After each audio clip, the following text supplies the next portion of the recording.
Paz, la palabra que suena más presente en el país, aunque sea la más ausente, la más sonada y a la vez la más callada. La más deseada y la menos obtenida, la palabra más corta con la espera más larga, o quizá la más pequeña con el significado más grande. Paz, pintada de blanco, aunque su ausencia nos vista de negro. Paz, la misma en la que queremos vivir sin dejar de vivir en Colombia. Paz ahora que marca nuestros territorios. Territorios de paz. Una forma diferente y clara de entender verdaderamente el llamado posconflicto en Colombia. Territorios de paz. Escúchelo todos los sábados a las 10:30 de la mañana, aquí en Univalle Estéreo 105.3 del FM, como tú la querías.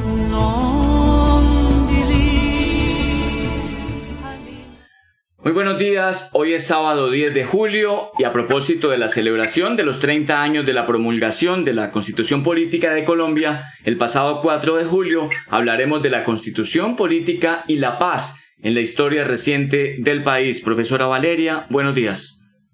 Buenos días, Gildardo. Y teniendo en cuenta la importancia de los 30 años de la Constitución, varias entidades se han unido para organizar una programación de espacios de divulgación y análisis. El Instituto de Investigación e Intervención para la Paz de la Universidad del Valle hace parte de esta iniciativa y en ese contexto dedicaremos este programa a realizar un balance del aporte del cambio constitucional a la búsqueda de la paz en el país.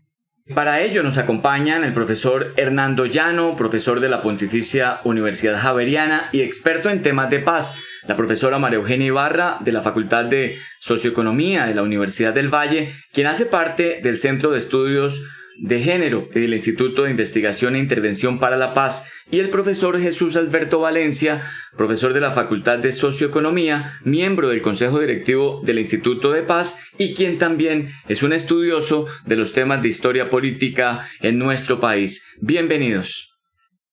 Bueno, una de las líneas de análisis que se destaca en la mirada actual sobre la Constitución ha sido la de su aporte a la construcción de la paz del país. Por un lado, se destaca el hecho de que su realización haya sido parte de un proceso histórico que comienza en las negociaciones de paz con el M-19, el EPL y el movimiento Quintín-Lame, y por otro lado, se hace énfasis en su propósito de ampliación de la democracia y la participación política.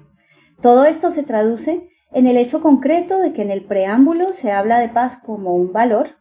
de la paz como un valor. En el artículo 22, la paz es un derecho, y en el artículo 95, la paz es un deber constitucional. ¿Cómo interpretan ustedes la idea de que la paz sea un derecho a la luz de la situación actual del país? ¿Qué balance puede hacerse de esta aspiración constitucional? Profesor Alberto Valencia, ¿cuál sería su perspectiva a propósito de esta primera pregunta?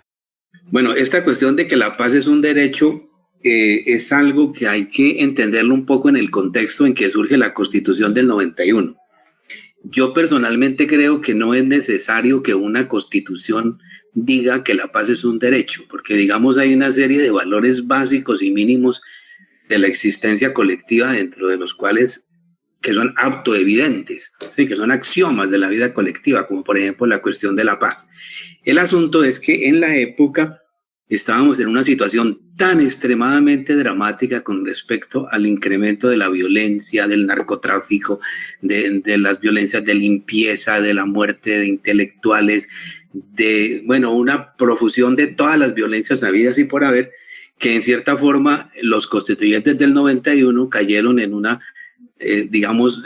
redundancia de decir la paz es un derecho de obligatorio cumplimiento. Pero obviamente que una vez puesto en la Constitución, bienvenido este derecho, y de alguna manera en las negociaciones de paz de La Habana, por ejemplo, fue un artículo útil, y fue un artículo útil sobre todo para darle legitimidad a las negociaciones que estaba haciendo pues el presidente Santos, porque pues digamos es una cosa en la cual él se apoya. Y pues obviamente que pues la Constitución del 91 se conformó como una especie de acuerdo de paz que realmente no funcionó porque había un diagnóstico de que la razón de existencia de la violencia en Colombia era la falta de democracia, que si se ampliaba la democracia, la violencia se terminaba, y eso efectivamente ocurrió, se amplió la democracia, pero la violencia no se terminó, al contrario. Del 91 para acá hemos estado en la peor época de la violencia en Colombia. Muchas gracias, profesor Valencia. Profesora Ibarra, cuéntenos, ¿cuál es su opinión al respecto? Pues de acuerdo con Alberto, yo creo que no solo es útil, sino que es indispensable que esté escrito en un país como el nuestro, que requiere que todo esté consignado en los códigos, en la Constitución, en los reglamentos, para que los ciudadanos puedan hacer posible el disfrute de esos derechos. En particular, la situación que yo he estudiado durante muchos años, que es la negación de derechos a las mujeres, a las minorías y a las personas pues que no se ubican en las determinaciones o en los estereotipos asociados a la feminidad y a la masculinidad, les ha sido muy útil ese artículo, sobre todo en las acciones colectivas que emprenden para defender pues las opciones a las que le apuestan, ¿no? En los diferentes territorios, pero también en las diferentes reivindicaciones que van construyendo, y siempre apelan a ese derecho. Ahora Alberto hacía alusión a cómo Santos lo utilizó muy bien en las negociaciones y en los diálogos de paz,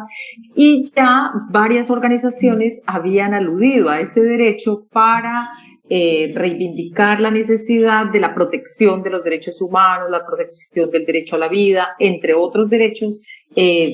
mucho más pequeños y que se enmarcaban en el derecho de los colombianos a la paz. Profesor Hernando Llano, ¿cuál es su análisis del tema sobre el derecho a la paz? Lo primero que habría que precisar respecto de la paz como un derecho es que el texto constitucional da implícitamente el significado de la paz política, y es un deber de todos los ciudadanos, obviamente, intentar resolver los conflictos, como sucede en toda auténtica democracia, a través de elecciones y de métodos no violentos, es decir, mediante el trámite de los problemas y de las aspiraciones a través de políticas públicas, de acuerdos y de consensos que se expresan precisamente en el debate público. En Colombia parece que no hemos podido comprender que se trata de la paz política, y no hemos sido capaces efectivamente de desarrollarla tanto de parte del Estado, al enfrentar los conflictos de una manera casi siempre belicista y policiva mediante la represión, y no mediante el diálogo y la concertación, como ha sucedido precisamente en esta coyuntura del paro nacional, y también de parte de la ciudadanía al asumir actitudes algunas veces supremamente radicales y contestatarias que impiden precisamente abordar los conflictos y los problemas económicos, sociales y culturales en ese marco de la paz política. Ahora, respecto del balance que se haría, pues creo que es completamente deficitario y señala precisamente esa incomprensión tanto desde el ámbito gubernamental como del ámbito de la ciudadanía. Y la prueba más fehaciente y dramática y deplorable fue precisamente el plebiscito por la paz, donde la abstención fue superior al 63% y donde una ínfima minoría, apenas de 53.000 votos de ciudadanos, en gran parte manipulados y engañados por un miedo supuestamente al castrochavismo, por prejuicios y también por odios comprensibles por la radicalización y degradación de la guerra por parte de las FARC, terminaron votando no al acuerdo de paz. Muchas gracias al profesor Hernando Llano. A pesar de que hoy transitamos de nuevo el camino de la construcción de paz, a partir del acuerdo con las FARC, si se estudia el acuerdo de paz reciente, puede verse qué parte de su texto remite directamente a enunciados de la Constitución de 1991, que paradójicamente las FARC no reconocían. De allí que muchos señalan que esa paz incompleta y la permanencia de los residuos del conflicto armado de naturaleza política tienen que ver con los obstáculos al pleno cumplimiento de la Constitución del 91. ¿Cómo interpretan ustedes estos obstáculos y la posibilidad actual de construir las condiciones para una paz más estable? Comenzamos con la profesora Ibarra. Bueno, yo he leído varios análisis, varias reflexiones de abogados, constitucionalistas, personas que participaron en la promulgación de la Constitución, varias de las personas que han estado haciéndole seguimiento al cumplimiento de la Constitución política, sobre todo pues en estos 30 años que cumplió el pasado 4 de julio. Y lo que me llama mucho la atención es que más que los obstáculos que pueda haber tenido la confrontación armada entre pues dos,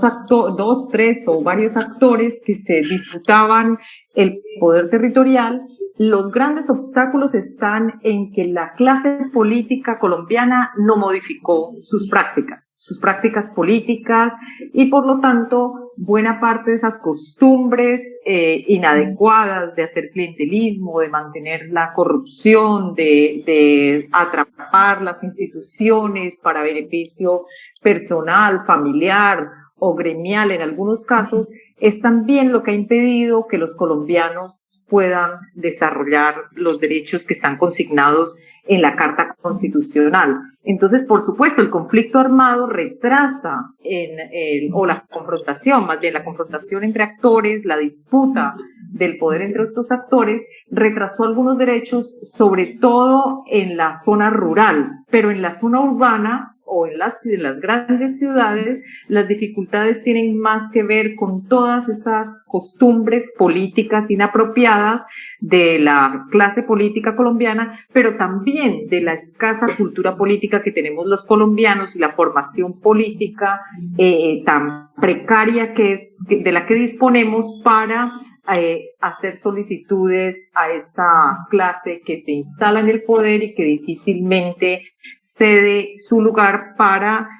nuevos actores políticos con diferentes propuestas que permitan que las instituciones se fortalezcan, se robustezcan y cumplan con eso que está consignado en la Carta Constitucional.